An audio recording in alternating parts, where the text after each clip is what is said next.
Why don't you live with us, Mom? I bet it'd be fun for you too. What's your problem with that? I know all too well why he suddenly brought up the idea of living together and what he's really after. I also know their eyes are always on my bedroom. The place we're in now is just too cramped. Can't you just look after Susie for us at least? When my granddaughter was treated like an object, something inside of me snapped. My name is Catherine Wilson. I'm turning 74 this year. 3 years ago, my husband, whom I had been with for many years, passed away, and I now live alone.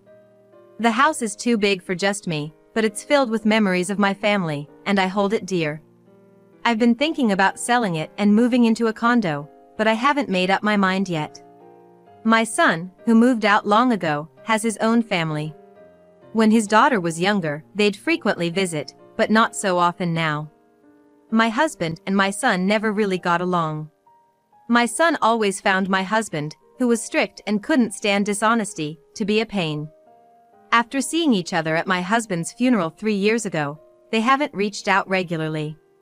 Yet, the reason I can still live so vividly is because I volunteer at places where one of my friends recommended me.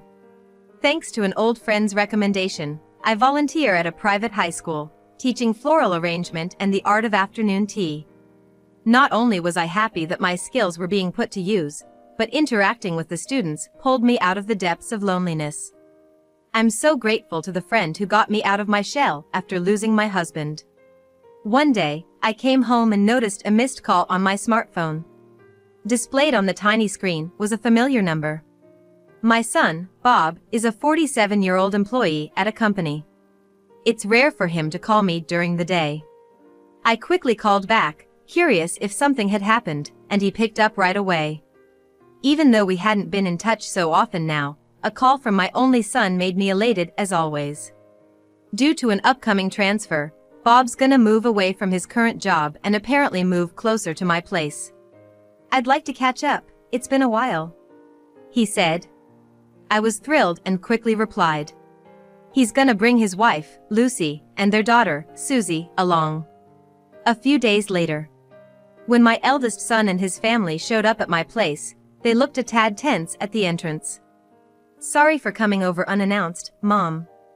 Everything's been a whirlwind on our end. But we wanted to let you know. Brief greetings aside, I invited my son and his family, who had traveled a long way, inside. Lucy exchanged an awkward hug with me, and Susie, hiding behind my son's back, gave me a slight smile. Though Lucy's behavior might have some reasons, Susie should have been used to being so attached to me from when she was little. Seeing my beloved granddaughter acting so shy with me made me feel a bit lonely. There was an awkward tension in the air, but there might have been changes in her mind since she lost her grandfather 3 years ago. In the living room, Bob and his family promptly started enjoying the tea and snacks that were served. The reason for Bob's move was a job transfer, forcing him to leave his company-provided housing. Starting with tales of his struggles at work, Bob went on to rant about the sudden transfer. Throughout his tales, Lucy and Susie remained silent. I'm sorry I couldn't visit you more often, Bob said with a serious look on his face. Ever since Dad passed away, I've been worried about how you've been doing all alone. Let's keep in touch like we used to. I was genuinely pleased with my son's offer. While my volunteer activities kept loneliness at bay, it didn't completely eliminate my everyday concerns.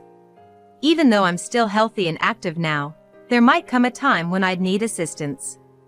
Aging comes with its inevitable decline, and no one is exempt from illness or accidents. However, there was something slightly off about my son's words that niggled at me. From the time my granddaughter was born until she started going kindergarten, Bob and his family lived in this area. Back then, Bob and his wife left little Susie in my care while they lived their lives as they pleased. I adore Susie, treating her as if she were the apple of my eye. It wasn't that I minded taking care of my granddaughter. Due to the whims of Bob and his wife, I was worried about my grandchild who was often left at my place for extended periods or taken here and there. I wonder if Susie feels loneliness again due to the recent move. Seeing Susie's downcast face, just as I was about to say something, Bob interrupted me. Now that we're no longer in company housing, our rent and living expenses have shot up. When they were in company housing, they apparently didn't need to pay much rent, and utilities were covered by the company. Given the move during summer rates high, the expenses for moving must have been significant. What Bob approached me about was asking for a bit of financial help with living expenses. The issue was the amount. When he mentioned he needed about $2,000 a month, totaling $6,000, I was genuinely taken aback. Could a simple job transfer really require so much money? It felt suspicious, but it was hard to pry for more details in front of the grandchildren. Bob kept saying if he could get help for just the first 3 months, he'd figure something out after that. He seemed genuinely sorry. Seeing both Bob and I fall silent, Susie cast a troubled look and looked down. Well, if there's anything I can do, I'll help. Seeing my granddaughter adjusting to a new living environment and looking lost, I said that in response. If my husband were still alive, he might have told Bob, "You should stand on your own." However, knowing that Bob and his family had no one else to turn to, I couldn't push them away. When Lucy married Bob, she was strongly opposed by her parents due to their religious differences, and they've been estranged ever since. Since they can't rely on her folks, I'm their only hope. Realizing they'd get financial support from me for a while, Bob left with his wife and daughter to their apartment. Susie kept glancing my way till the end, but was soon out of sight, pushed gently by Bob. From that day on, Bob and his family began to frequently barge into my house. I rationalized it as just being financial assistance for 3 months. However, to save on groceries and utilities, they often stayed overnight, which soon became a concern. They would eat everything in the fridge without hesitation, so not just the food costs, but even the effort of shopping increased. Yet, Bob and his wife never offered to help with the shopping. While Bob was working and Susie was attending high school, Lucy wasn't currently employed. If things were tough, she could get a part-time job or something. I sometimes felt like asking her, "What do you do all day?" But whenever I tried to address it, Bob would subtly defend her.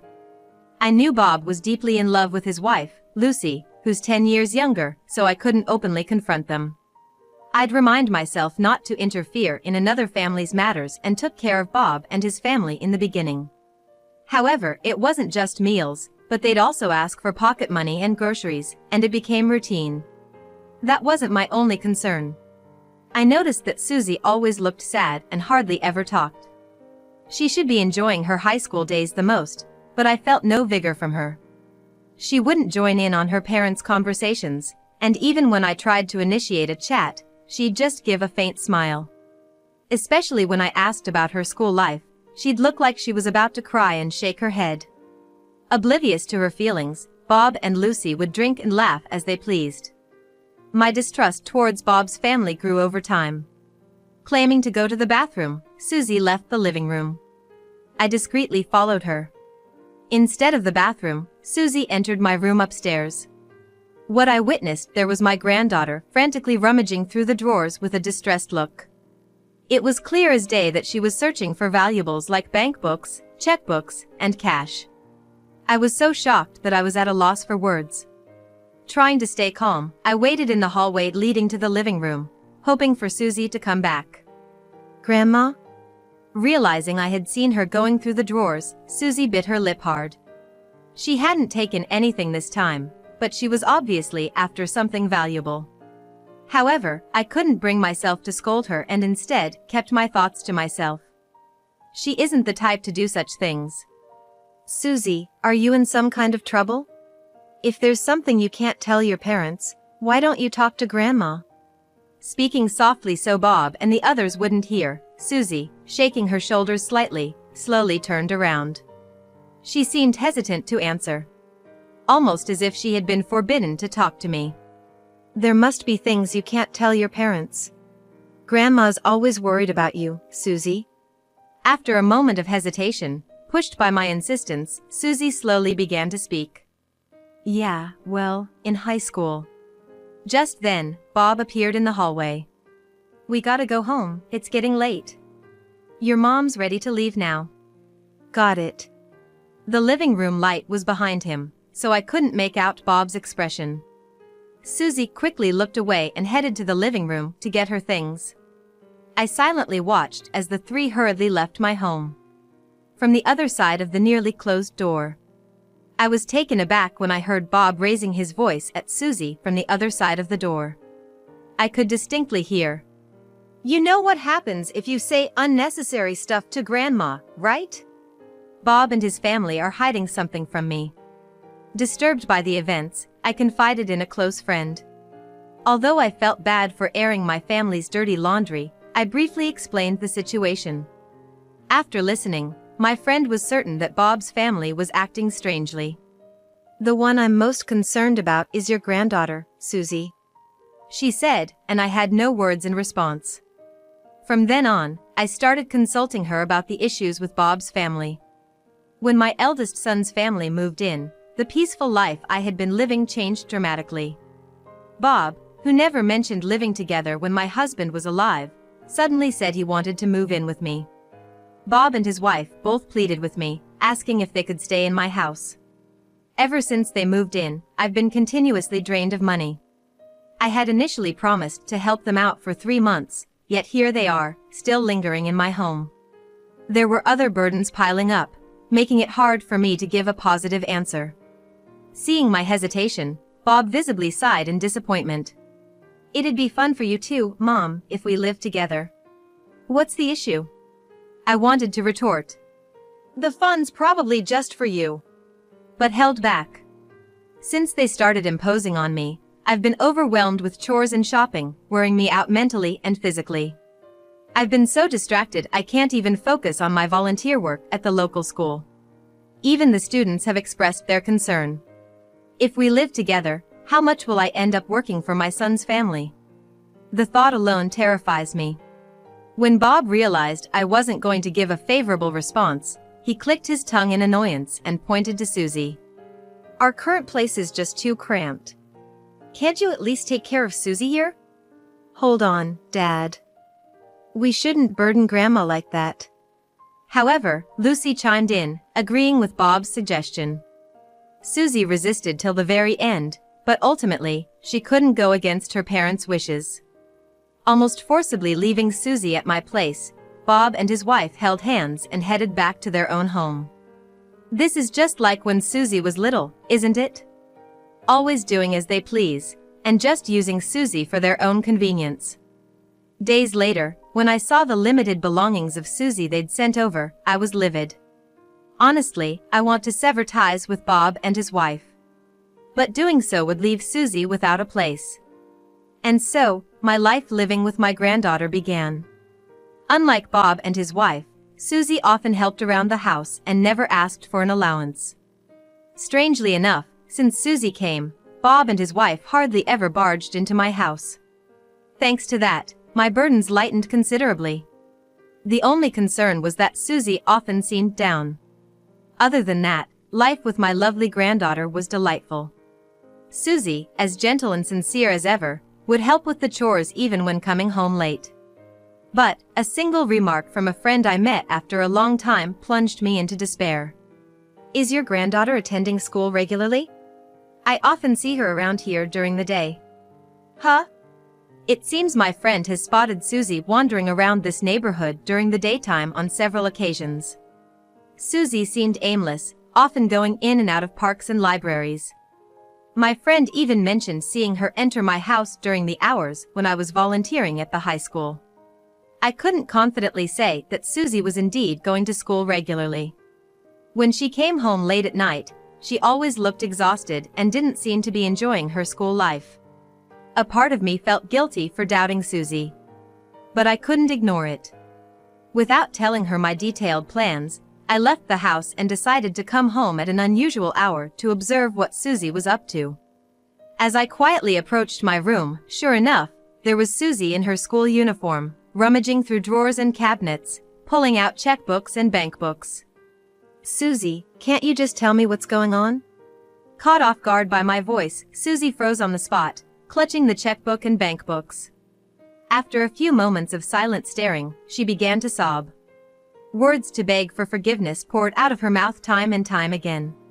"I don't mean to blame you," I said as I hugged her, and Susie tearfully spilled everything. It all began a few months ago. It turned out that Bob and his family had to look for a new place to live. But it wasn't a job transfer that forced them out of their company-provided house. Bob had caused significant trouble at work and was forced to resign, and consequently, they were evicted from the company housing. The financially strapped Bob and his wife, with Susie in tow, apparently decided to move, relying on my assets and support. Bob has been living off my money, all the while hiding the fact that he's unemployed. But there's more. Shockingly, Bob and his wife had been using Susie to steal small amounts of cash from my home. I had noticed recently that the cash I'd stored deep in a drawer was missing. I knew it was Susie's doing, but I chose to turn a blind eye. I never imagined she was doing it under her parents' coercion. Bob would forcibly convince a reluctant Susie and order her repeatedly to steal cash. He probably thought that if it's Susie, whom I adore, she wouldn't get into trouble even if she rummaged through stuff at home. Still, kind-hearted and sincere Susie fiercely resisted her parents, knowing that stealing was wrong. When Susie defied them, Bob and his wife threatened her.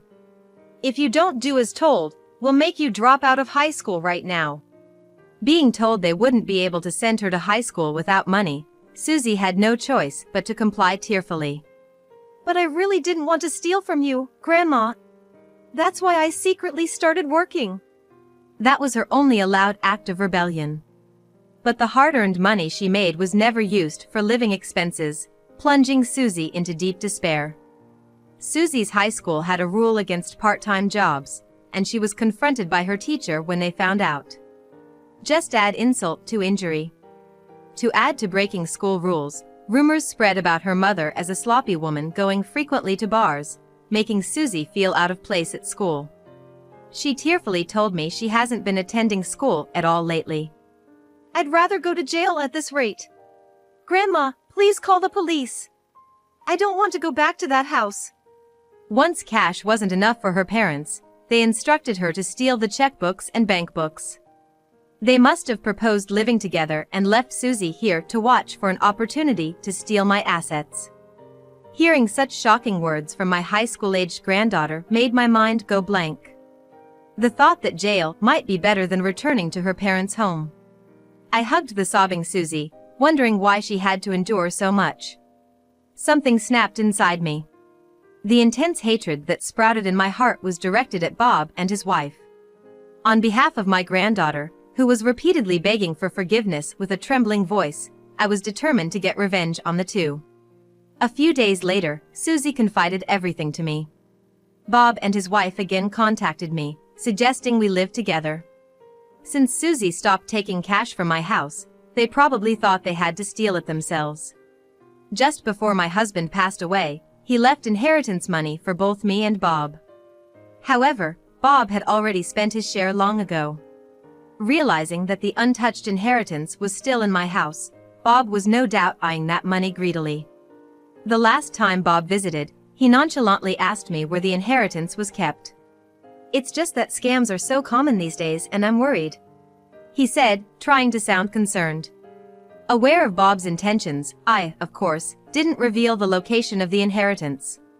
Perhaps angered by my refusal to reveal the location of the inheritance, Bob set his sights on Susie next.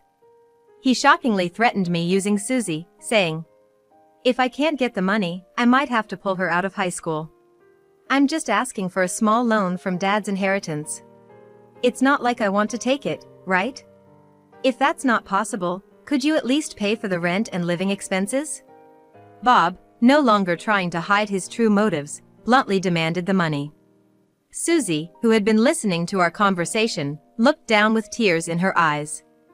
I was internally flabbergasted, wondering where I went wrong in raising him. Reluctantly, I agreed to let them move in. I had no intention of giving in to their demands, but I had no choice if I wanted to expose their wrongdoing. "Grandma, what should we do? At this rate, they might take everything from us." Susie, in a panicked tone, tried to hold me back, but there was no turning back. "There's nothing to worry about. All you have to do is pretend you don't know anything and watch over them." Everything was going according to plan. If they thought I would let them into my house without any strategy, they were sorely mistaken. One quiet afternoon, not long after I started living with Bob and his wife, a loud alarm would sound in my house. I received a call that someone was trying to break into my room, so I rushed home from school. Even without seeing the face, it was clear who had broken in. A security officer had apprehended the intruder. I sighed when I saw Bob, who was looking flustered. Lucy had a pale face and seemed unable to do anything but stare at Bob. It seemed she had been posted outside the room to keep watch. "How did you do this with your tech illiteracy?" Pointing at the newly installed security cameras and alarm system, Bob yelled. A friend had installed the security measures in my room, where the safe was kept. I had been consulting with this friend about Bob and his family for some time and decided to beef up security on her advice. Bob and his wife had planned to steal only cash from my room and secretly dispose of the bank books and other documents. They dared to take the bank books and other documents to make it look like the work of a robber from outside. Susie had heard about this plan, but since she was so distant from her parents, she told me everything. "Well, you finally showed your true colors. Not working and treating your daughter like a tool. Stealing a mother's savings? You're out of your minds. What's wrong with going into one's parents' room? I'm your family, living here with you. This is just nitpicking." As Bob repeated his excuses in front of the security company representative, I confronted him with various pieces of evidence that Susie and I had gathered. He didn't transfer to another job but was actually fired, which led to them being kicked out of their company-provided home. There are also testimonies from acquaintances that he lied about working and was actually drinking and hanging out during the day. Among those was a claim that Lucy had been frequently visiting luxurious bars and spending a fortune there. Bob seemed unaware of this and stared at Lucy with his mouth agape in surprise. "I don't want to think of you two as my parents. I truly despise you," Susie said, looking straight at her parents, her words filled with disdain. Upon hearing these harsh words from his daughter, Bob became almost hysterical. "I don't know what you've been telling Susie, but she's ours. I'll cut ties with you and make sure we never see each other again. I'll even make her quit high school and work for us for the rest of her life. Enough is enough." The person who shouted at the out-of-control Bob wasn't me, but a friend. As an educator and as a human being, I can't tolerate adults who treat and hurt their precious children like objects. I truly despise you both. "Who the heck is this old lady?" My friend restrained me from responding immediately, shaking her head. "Her name is Nora Peterson." True to her word, she is an educator and had been informed by a fellow teacher about Susie's struggles at school. Right after I consulted Nora about Susie, she started reaching out to school officials and related agencies. Behind the scenes, she was pulling strings to help resolve Susie's problems as soon as possible. "What you've been doing is clear-cut abuse. If you plan on taking her away, I have no problem taking legal action." Nora spoke calmly, but her voice betrayed undeniable anger. Witnessing the fierce demeanor of Nora, they must have finally realized the gravity of the situation. Bob, still restrained, and Lucy were clearly flustered, their gazes wandering aimlessly. Perhaps understanding that siding with Bob wasn't in her best interest, Lucy approached Susie with a shaky gait. "Susie, honey, I know how you feel about your dad, but you wouldn't abandon your mom, right? You still love me, don't you?" Who does Susie think is to blame for her feeling out of place at school? Even though Susie worked her tail off at her part-time job, all the money ended up in her parents' pockets. There's no sympathy left for her mother, who mindlessly spent her time at bars, while never reprimanding her father Bob's misdeeds. Susie hid behind me and Nora, rejecting the hand her mother reached out to her. "You get it now, don't you?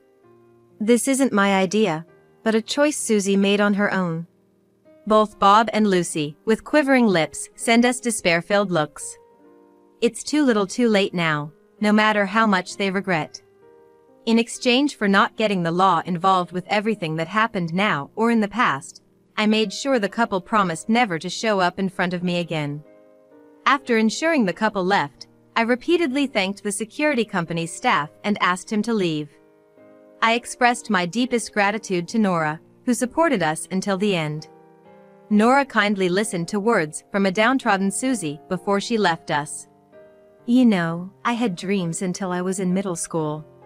There was this high school I wanted to attend, and I worked hard studying to get in.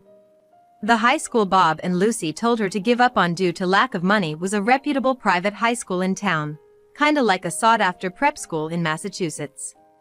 From then on, Susie, having lost her dreams, didn't immerse herself in high school life and lost her spirit, she shared. After hearing Susie's story, Nora warmly smiled. That's the high school where your grandmother volunteers. Why don't you try taking the entrance exams in the fall? Susie looked up at Nora's words. Oh my, it's not every day that the principal personally invites you. Susie, it's never too late to chase your dreams, right? With wide eyes, Susie murmured. The principal? And shared a laugh with me while gazing at Nora. Susie clung to the school brochure handed to her by Nora as if it was a treasured possession. Months passed, from summer to fall, and fall to winter. As for the couple, a heated argument in their cramped apartment led the neighbors to call the cops. The money Lucy took from Bob, which she spent all on some guy at a bar, was probably one of the reasons. Bob lost his temper when told, "If there's no money, there's no reason to stay together." I heard through the grapevine that the incident led to their divorce. Being abandoned by his younger wife, whom he doted on, Bob seemed to be completely down and out, but now appears to have settled down. On the other hand, with encouragement from Principal Nora, Susie decided to transfer to her original first-choice high school starting in September. With available scholarship programs and special student privileges, there's nothing to worry about financially.